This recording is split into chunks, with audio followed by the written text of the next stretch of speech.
Let us have a look at the case of Chandler Helderson.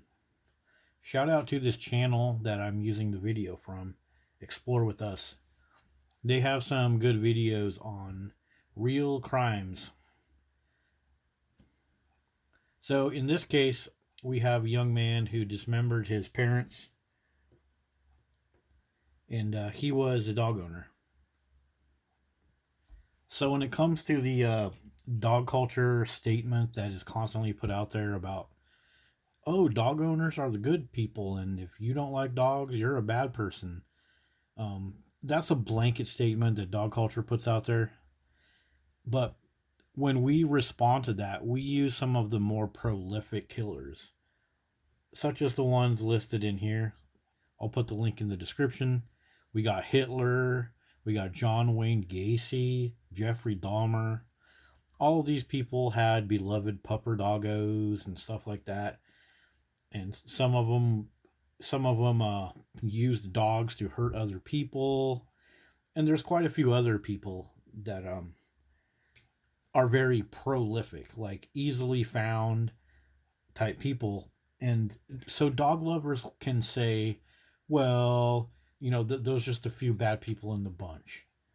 And that does kind of make sense too, because we have a society that is packed full of dog lovers. So statistically, somebody that does a terrible crime is probably likely to be a dog owner, anyways. Now, we do have some more prolific recent cases as well. Veterinarian, and dog judge.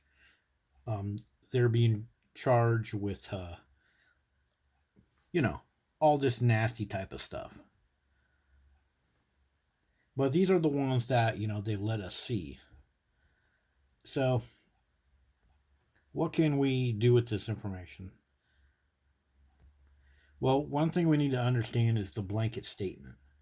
The blanket statement that the primary dog culture will tell us is, hey, if you like dogs, you're a good person. It's like you go over to someone's house, oh, my dogs like him, so they're a good person. Oh, he's a vet tech, he's a good person. Oh, that guy said he doesn't like dog barking. That irritates him and his wife is pregnant. Oh, he's a bad guy. That's the blanket statement of dog culture. So what is a blanket statement? Let me highlight this for you. A general statement made about a large group of different people or things that is typically lacking in nuance and accuracy. Lacking in accuracy. The blanket statement from dog culture that a person that isn't wrapped up in loving of dogs um, lacks accuracy. And so owning a dog and being part of the dog culture can be a facade. What is a facade? A facade, a false appearance that makes someone or something seem more pleasant or better than they really are. Owning a dog in this modern time of over the top dog worship is a quick and easy facade for people that are interested in doing terrible things to their fellow humans. So we have our prolific people, the go-to people that the dog culture reviewers can go, and say, well, what about this guy? He liked dogs. What about that guy? He liked dogs. What about this guy? What about this guy? You know, and and sure, that's true, but statistically, people that are doing messed up stuff, a good portion of them probably like dogs anyways.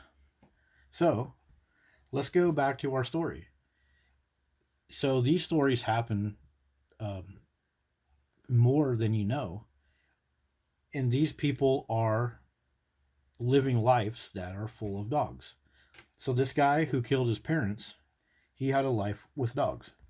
So here they're interviewing his girlfriend, and they ask him, "What does the house smell like?" Like when they were working on the basement wall, so you could like kind of smell the.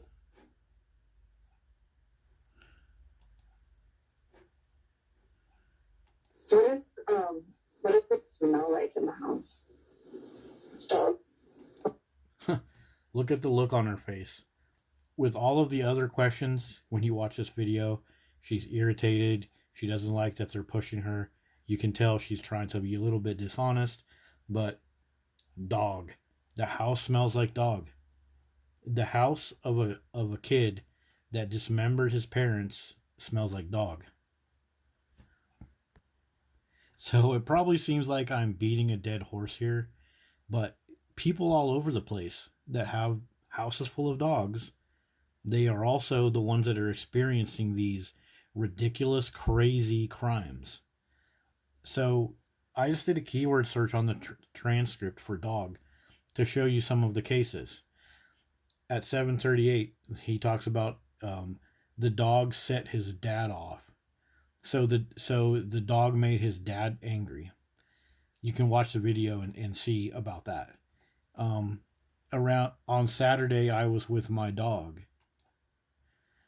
Um, they fed. Oh, we fed the dogs. Uh, I also need to be with my dogs, playing frisbee with my dogs, playing frisbee with the dogs.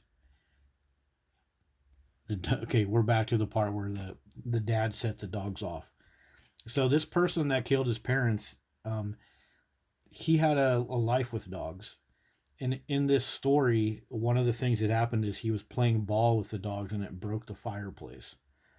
So the house smelled like dogs. The dad was upset about the way the dogs were acting, but guess what happened? The dogs were not able to detect the evil.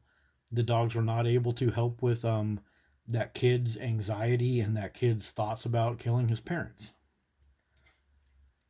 So the presence of dogs is not helpful. The presence of dogs is not a be all, cure all for anything. In fact, more evidence exists that the presence of the dog hides people's problems. It's very likely that this kid that killed his parents could have been saved from killing his parents if someone would have stepped in.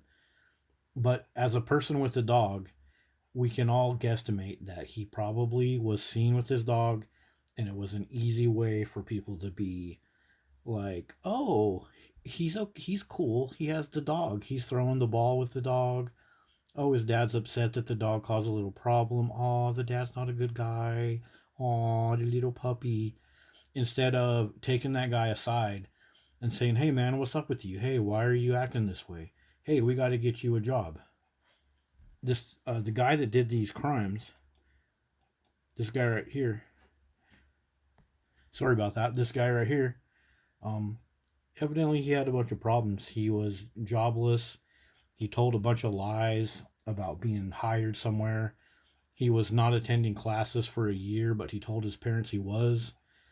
So all of this stuff going on in his life, yet he part of his life was also dedicated to taking care of his dogs. Now, of course, that doesn't mean the dog is at fault, but the dog was a band-aid for many little things in his life, and that band-aid didn't do anything. The presence of the dog helped nobody. In the end, all of these community resources had to go to helping the guy out. So there it is, a less prolific case of craziness, murder, manipulation, lying, an emotionally challenged young man that ended up killing his parents, and the presence of a dog did nothing to make it better. And if we look deeper, likely the presence of the dog hid so many little things that could have been paid attention to early on.